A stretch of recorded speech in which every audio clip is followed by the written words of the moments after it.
Hello, this is Lady Boulay, and I hope you're having a beautiful day. Thank you for your support. Thank you for subscribing to the channel. Thank you for your comments, and thank you for your thumbs up. Thank you for all you do to support the channel. And yes, we are commanded to love one another, whether we want to or not, or whether we agree with each other or not. And today, I want to shout out Blessed Beauty, Karen Johnson, Sassy Ears, Sidewinder, Linwood Avenue, Alonzo Don, Lucy Oliver, and Joe White. Thank you so much for supporting this channel.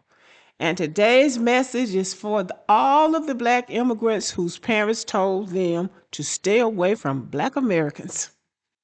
Well, let's start here. Some Black immigrants were raised hearing their parents saying, stay away from those Black Americans. They're dangerous, they're lazy, they're uneducated, and they're just not serious people. They were told that we are the people to avoid and that we were the bottom caste. But I think they ought to know that we find that very offensive and it's anti-Black, and it was built on stereotypes that have nothing to do with who we actually are. We are not who these people described us to be. We are not the boogeyman of America, and America does have a boogeyman. But because these people didn't know what they were talking about, they didn't know anything about who we are in America. We are the backbone of America. And because these people come from places dealing with corruption, poverty, political instability, and social issues far more severe than anything they claim to see in us, we're wondering, what are these people even talking about? I'm not saying this to insult anybody. I'm saying this to highlight the contradiction. You cannot come from a place with real documented challenges and then act like Black Americans are beneath you. Stay away from those Black Americans. We need to be telling our people to stay away from you. You cannot bring your homeland hierarchy and try to place it on us. You cannot project your issues onto us and pretend we're the problem. Because remember, we're not the one running from our homeland because we're being run out or because it's so awful we can't stay there. It's you. Now, I'm going to show you a few clips, and I'm not trying to attack anybody either, but I'm trying to highlight the hypocrisy behind the stay away from Black Americans narrative. Dear West Africans, you guys are a problem everywhere. West Africans, especially Nigerians, you guys are a problem everywhere you go. You guys are a nuisance, you're a problem everywhere you go. Not all of you, but it is always a Nigerian. Is there a country on planet Earth that has never complained about Nigerians?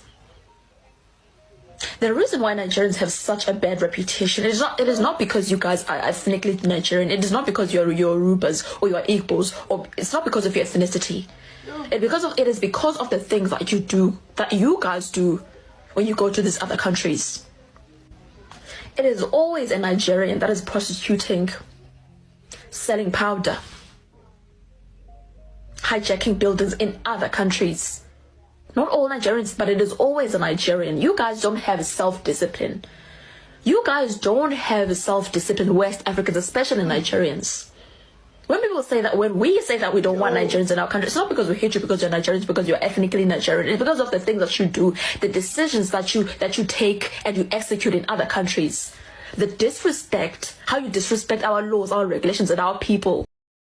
Parents always told me, never hang out with Black people. Don't think that you can be friends with them. Don't think that they're the same origination as you. Don't think that there's any similarity there besides their skin color. So don't try to, they always just refer to them as something derogatory and not really worth it, like nothing, So I wanted to know why exactly my Nigerian parents don't like Black people. I mean, aren't we all Black? No, Ada, you are not Black. You are not Kakata. We are Nigerian. We know where we come from. We are not waywards. Black people are so disrespectful. They do not know how to respect their elders. What is this Black Lives Matter nonsense? Every single life matters. Foolish gods killing one another. Black Lives Matter. But you are killing yourself. Look at these Black teenagers having babies. 15 babies having babies. Pop, pop, pop, pop, pop, pop. Me with my mother being an American Black woman and my father being a Jamaican man from Jamaica, right?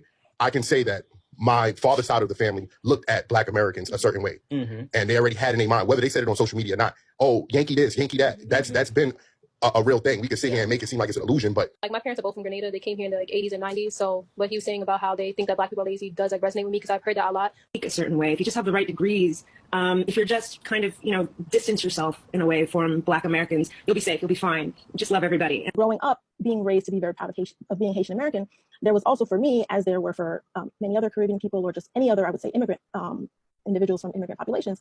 This again, what I talked about, the racial distancing, don't be like the black Americans. That was very common that you would hear that. And it's not surprising for me to hear other people talk about when they were growing up, this idea. I just want to interrupt for a moment and say a lot of this disrespect, because that's what it is, but it comes from projection. Some families bring their homeland caste system with them. They bring their internal hierarchies. They bring their colorism, their classism, their tribalism, their elitism, and then they try to place black Americans at the bottom of a system that we never agreed to, never participated in, and never needed. And here's the thing that they aren't telling you, that they really don't say. They think that they are going to come here and assimilate into the white society because they didn't come here enslave people as our families did. And so that's how come we need somebody like Donald Trump once in a while to put them in their place. If I told you there was fake doctors from Nigeria operating in the Canadian healthcare system, would you believe me? A report from independent journalist Mocha Bezirgan came out the other day. He actually flew all the way to South Africa to check his receipts and do the investigation. And yeah, it's not just talking about how I think our system is being exploited or I think there might be some loopholes. He shows the loopholes. He shows exactly how this is happening in the Canadian healthcare system. He tries to confront one of these fake Nigerian doctors, and this is how it goes. It was Dr. Ogochukwu himself. I finally had the chance to ask Dr. Ogochukwu why he is listed as suspended in South Africa. I don't know who is telling you that I was suspended in South Africa. I was never suspended. I don't know where you're getting that information from. From the South African Medical Board. I am not suspended. I suspended my license because I left South Africa. I'm not working there. Dr. Ogochukwu went from I was never suspended. I have my full license in South Africa. To I suspended my license because I left South Africa. At that moment, I felt like Dr. Ogochukwu was lying to me. This guy is practicing as a medical professional in Canada, and he's lying. So share this report, and if you're in northern Alberta, look out, because apparently this problem is very popular of fake Nigerian doctors in northern Alberta. Well, I just want you to see the delusion that the people who come here thinking so highly of themselves left, and what it looks like when you leave what you have and go to what they have. Visiting Africa is okay, but when you live in here, something totally different. It's only nice when you're traveling, because when you start to live here, things start to change. Let me explain. In America, we don't have to do stuff like this, because we got washer and dryers. Even though now I have a washing machine, I don't have a dryer. But what's the point of having a dryer when the sun can really dry all of our clothes? So I choose to do what I can afford. Because whether you realize it or not, it's hard for foreigners to make money in countries that they're not citizens in. Now, don't get me wrong. It's not hard. You just have to readapt to what's around you. It's kind of like a culture shock type of thing. So you have to adapt to the country that you're in, I guess. So if you can't adapt to the culture, you probably just got to stay where you can adapt. I guess she's living in what's called a palace in Africa, but that would be kind of a dump here. But this is what we're working with, people who come from places like that and come to America thinking somehow that they're in some kind of a hierarchy. They're not. They're not in a hierarchy. They're immigrants, they're asylum seekers, they're refugees, and they're here illegally. So they're not in a hierarchy. Well, anyway, I want you to see how white Americans deal with these people. All the Haitians that are still underneath TPS status, or was underneath TPS status, to self-deport so they can have the opportunity to come back. So we're trying to work out, possibly even attach somebody with his office to help process the self-deportation. And then once they get back into the country they're going to, either host country or the country that they originated from, to fill out that paperwork and streamline it. Put the imperial hat back on to say, we're going to govern those countries if you're incapable of governing yourselves, because enough is enough.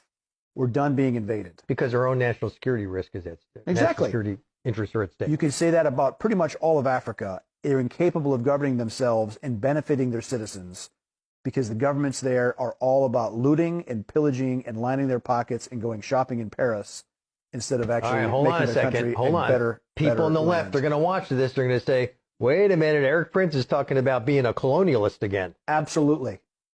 We're going to go the wrong way if we keep taking in garbage into our country. For Somalia, which is barely a country, you know, they have no anything. They just run around killing each other, and they contribute nothing.